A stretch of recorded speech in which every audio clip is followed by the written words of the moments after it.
ऐसे समय के लिए। मैं एक सिंधी फैमिली से बिलोंग करती हूँ एंड मैं बहरा से आई हूँ जो चित्तौड़ के पास में है।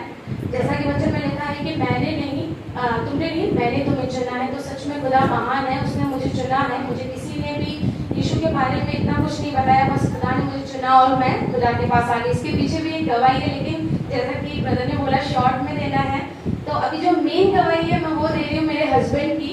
अभी कुछ दिन पहले उनकी तबीयत बहुत ज़्यादा खराब थी, मतलब नेपाड़ा के पहले 3 डॉक्टर्स को दिखाया। उन्होंने बोला, किसी ने बोला कोलेस्ट्रॉल बढ़ गया है, किसी ने बोला उनको लू लग गई है, लेकिन कुछ समझ में नहीं आ रहा था। और फिर उनका हाफ पार्ट में राइट साइड में उनको पैरालाइज अटैक आ गया एंड फिर हम उदयपुर के लिए निकल गए क्योंकि हमको बहुत ज़्यादा सीरियस लग रहा था। उदयपुर पहुँचे, अच्छा निमाड़ा में ही जब हम थे तो एक दिन पहले ही मेरे हस्बैंड ने उनको कुछ याद नहीं है वो क्या कर रहे हैं, उनको कुछ भी पता नहीं है, और उन्होंने मेरे को बोला, मतलब ये बात मैंने अभी तक अपनी मदर इन लॉ या किसी को भी नहीं बताई है ज़्यादा, लेकिन मैं आप सबके सामने बताऊंगी कि उन्होंने एक दिन पहले बोला उदयपुर जाने से पहले कि सब कुछ हो गया, सब कुछ हो गया। तो मैं डर गई, मैंने क्या बोल रहे हैं सब कुछ हो गया, सब कुछ हो गया।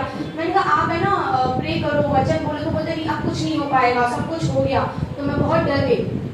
फिर हम एम्बुलेंस में निकले। मेरी एक फ्रेंड है, उसका नाम हरप्रीत है, वो पंजाब की है and she is really very spiritual, बहुत बड़ी बिलीवर है वो भी।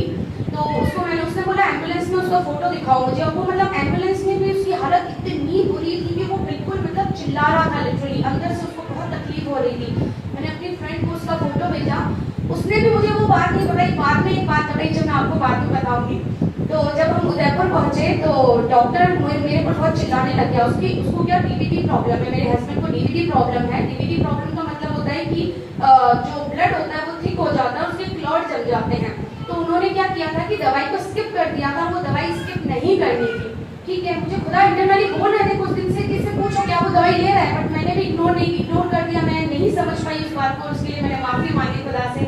ठीक है, उन्होंने स्किप कर दी दवाई। अब वो जो क्लॉट्स हैं उनके ब्रेन में जम गए, मतलब कि उनकी पूरी जो याददाश्त है वो भी चली गई। जब हम हॉस्पिटल पहुंचे तो डॉक्टर मेरे ऊपर चिल्लाने लग गया कि मतलब उसने स्किप कर दी दवाई और आप लोगों को पता भी नहीं पड़ा है, और उन्होंने इतना तक डरा दिया कि अगर आप विश्वास करते हो हम पे तो हम इलाज करेंगे, नहीं तो आप प्लीज उनको दिल्ली या मुंबई लेके जाए। अब मुझे लग रहा था डर कि अगर इतना दूर लेकर जाएंगे तो कहीं देर नहीं हो जाए, क्योंकि ऐसी परिस्थिति में जो पेशेंट है वो कोमा में भी जा सकता है, यहाँ तक कि उसकी डेथ भी हो सकती है।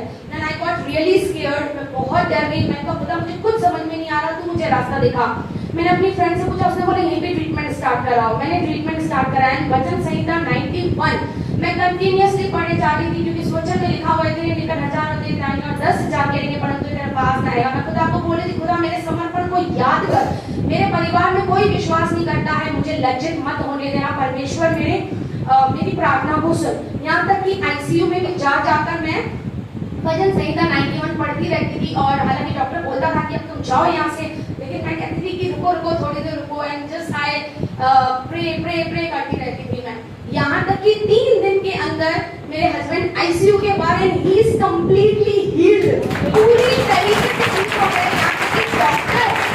डॉक्टर थे ना वो भी मतलब हैरान हो गए। कंपाउंडर डॉक्टर बोले कि मतलब ये मतलब इस जो ये कंडीशन थी उसमें क्या होता है कि जो पेशेंट होता है ना उसको ठीक होने में बहुत टाइम लग जाता है, उसको फिजियोथेरेपी लेनी पड़ती है, उसको स्पीच थेरेपी लेनी पड़ती है, यहाँ तक कि इंसान की याददाश्त भूल जाता है, बहुत कुछ हो जाता है। तो वो मतलब हैरान हो गई, मतलब इतना जल्दी रिकवरी, सब हैरान थे।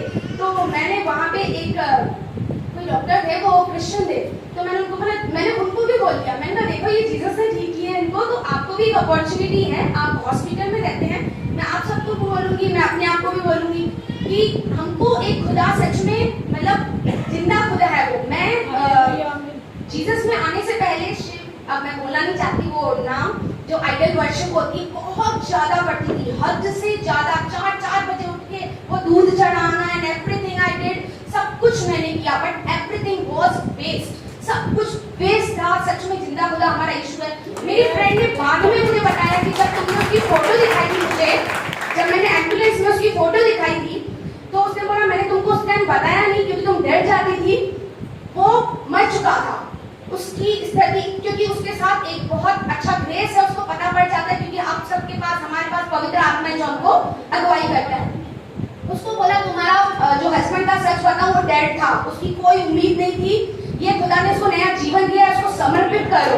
मैंने यीशु को उसका जीवन समर्पित किया। आप सब भी प्लीज प्रार्थना कीजिए उसके लिए कि वो उद्धार पाए, विश्वास में बढ़े। बस सच में ये मेरे जीवन की बहुत सारी गवाहियां हैं, लेकिन अभी बहुतों को देनी है, तो ये बहुत बड़ी गवाही थी। सारी महिमा आदर यीशु को।